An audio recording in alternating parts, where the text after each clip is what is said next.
Hello, I'm back on my Saturday Live with another episode on leadership and my usual companion, Lola, isn't here today. So I would have been joining you from sunny London while Lolette joins from sunny Jamaica.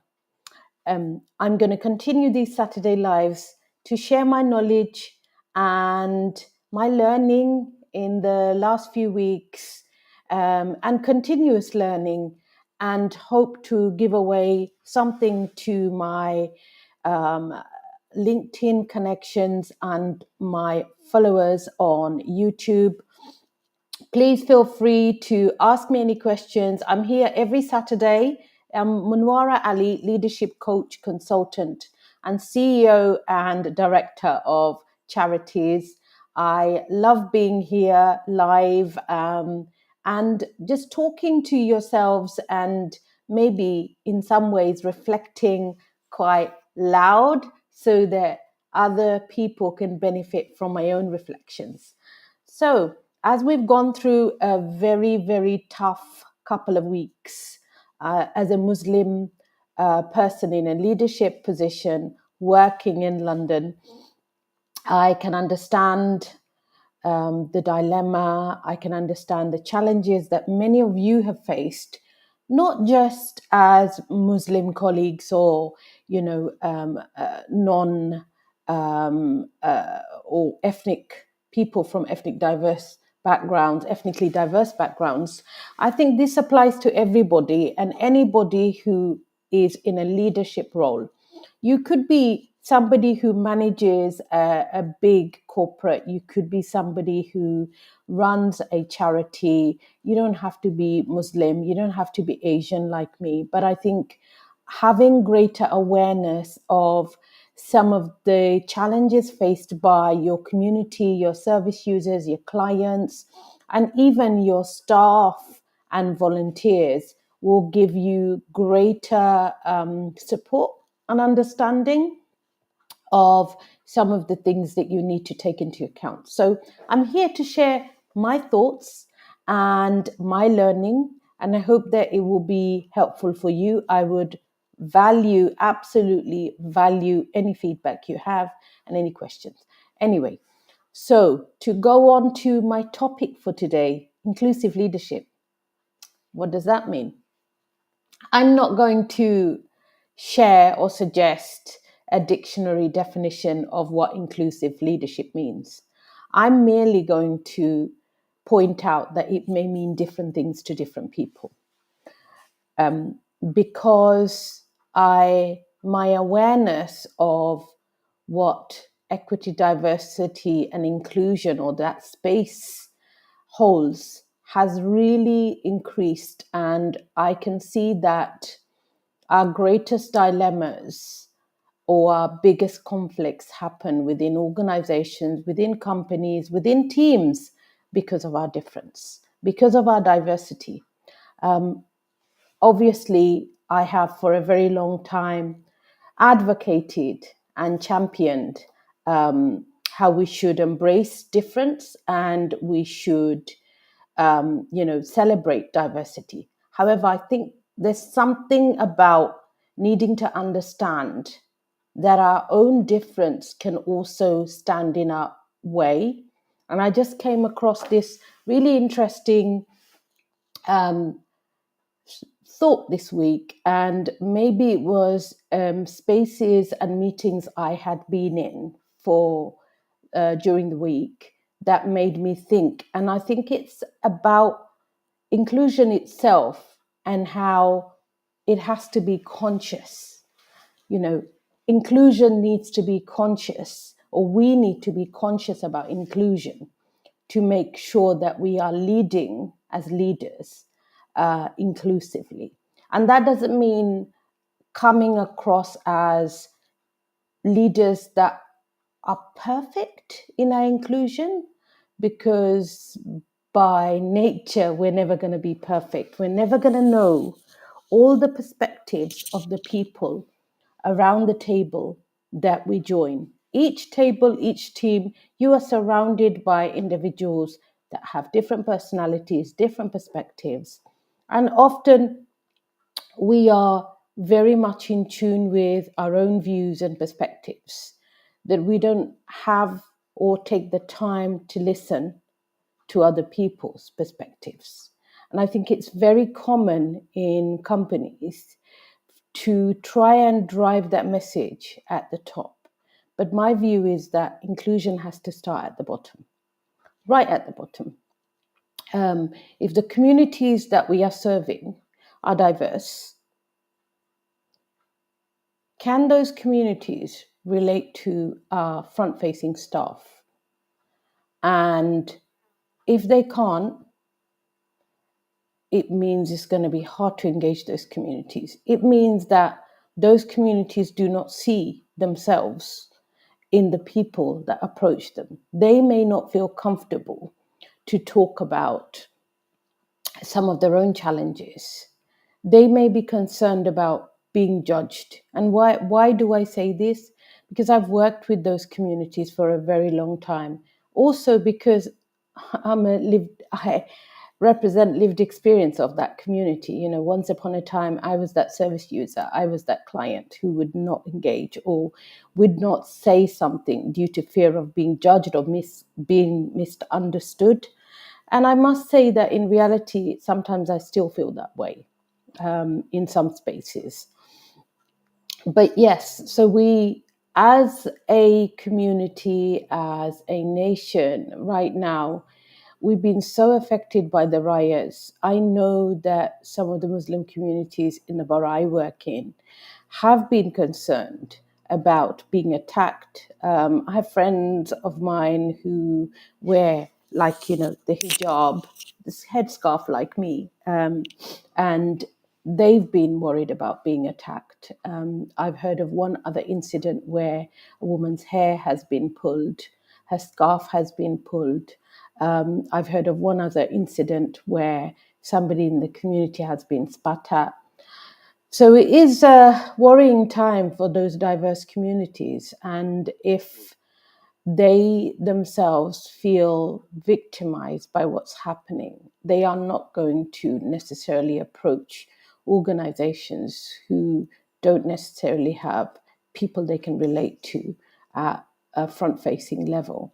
So inclusion needs to start at that level. And I think where there is a huge gap is between that and then senior leadership, because I think even if you had senior leadership who is relatable, maybe from a similar kind of background, it's not going to make much of a difference if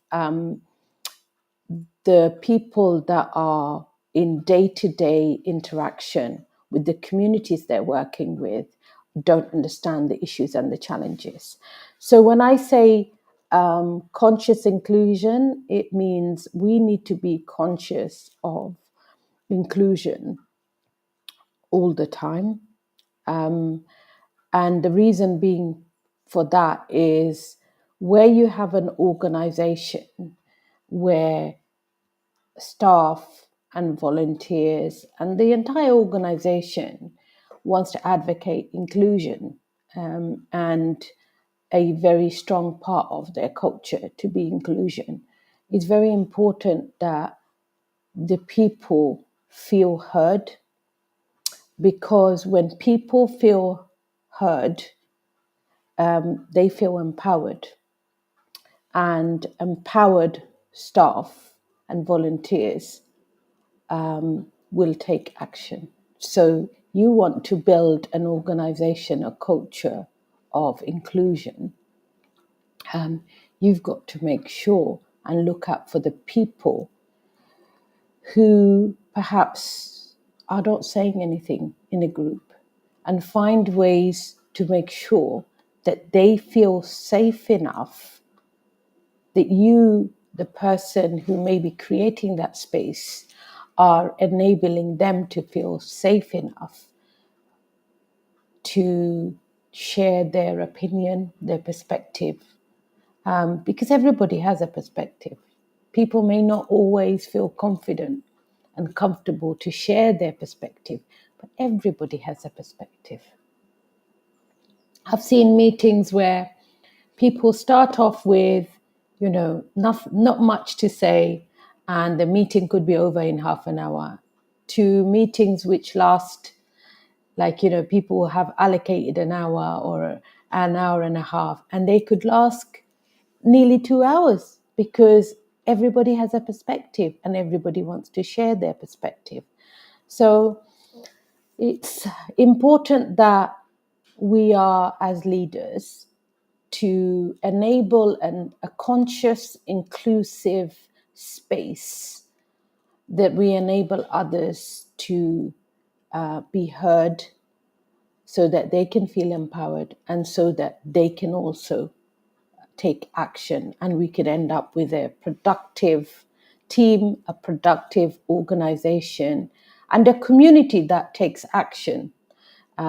Because without an active community, often we're going to end up being very reactive. And this is what happened in Waltham Forest. For anyone who is familiar with Waltham Forest, that's my borough, an incredibly inspiring borough in many ways, a very connected and united borough. We knew on Wednesday, the 7th of August, that we were possibly going to have visits by EDL, and we were kind of expecting hate coming in our community. So the community actually got together, and I give a lot of credit to the collaborative approach taken by the local authority, the police, our local MP Stella Creasy, and many other local community leaders that got together. And it was amazing to see more than 5,000 people was defending outside an immigration agency on just outside Walthamstow Central Station.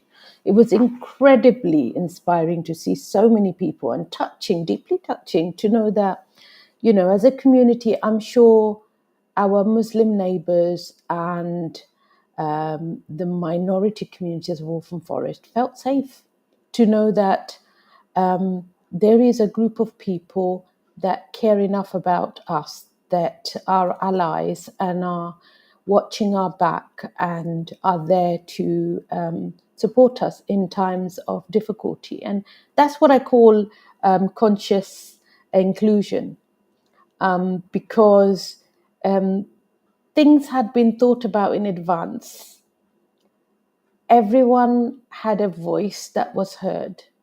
Everybody played a role, and there was massive collaboration. And I think inclusion is just simply not possible without collaboration, because collaboration is key to inclusion.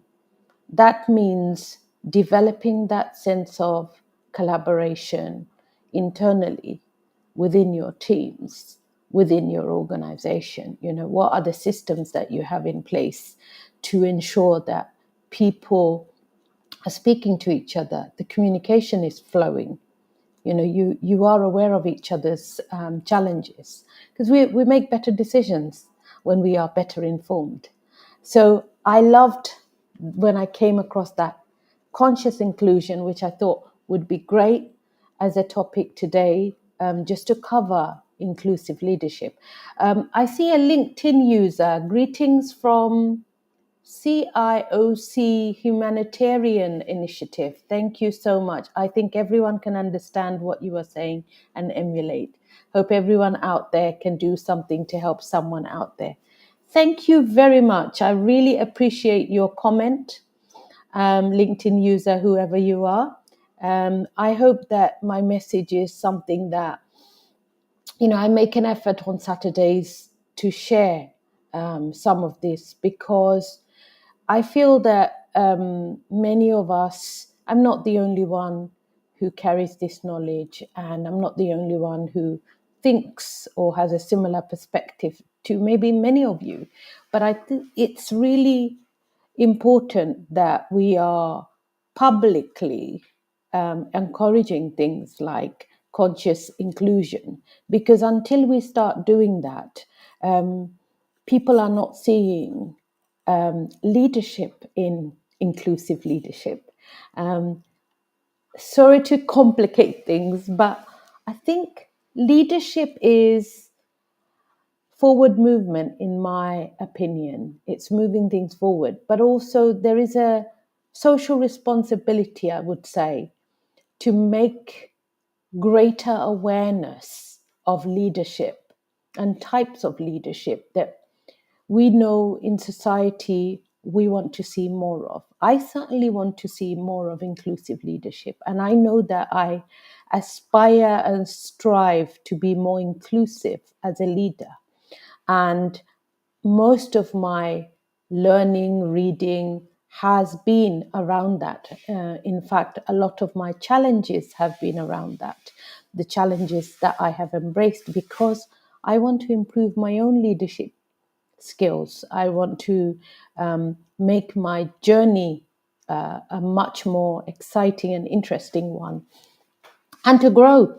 And so this is a space for me on Saturdays to share that learning, but also to learn from the guests that I have here on this platform every Saturday. It's not a difficult thing to do, but I think it's a really valuable space for me and for those who have been following my journey. So I just wanted to also recommend a book that I've come across. It's called Conscious Inclusion, and I shall be purchasing that book. It will be on my reading list. I'm going away on holiday on the 5th of September to India. So hopefully this will be one of the books that I read. It's called Conscious Inclusion by Catherine Garrett, and I'll put the name and link on my comments so that you have access to that as well. It sounds like a very interesting read. I would be reading and also sharing my learning from that. So, last thing I say about inclusive leadership is collaboration is key. And when every voice is heard, everyone feels empowered. And when everyone feels empowered, everyone takes action. And I'm going to leave you with that thought this Saturday. Hope whatever you do, have a great weekend, and I'll see you next Saturday. Bye bye.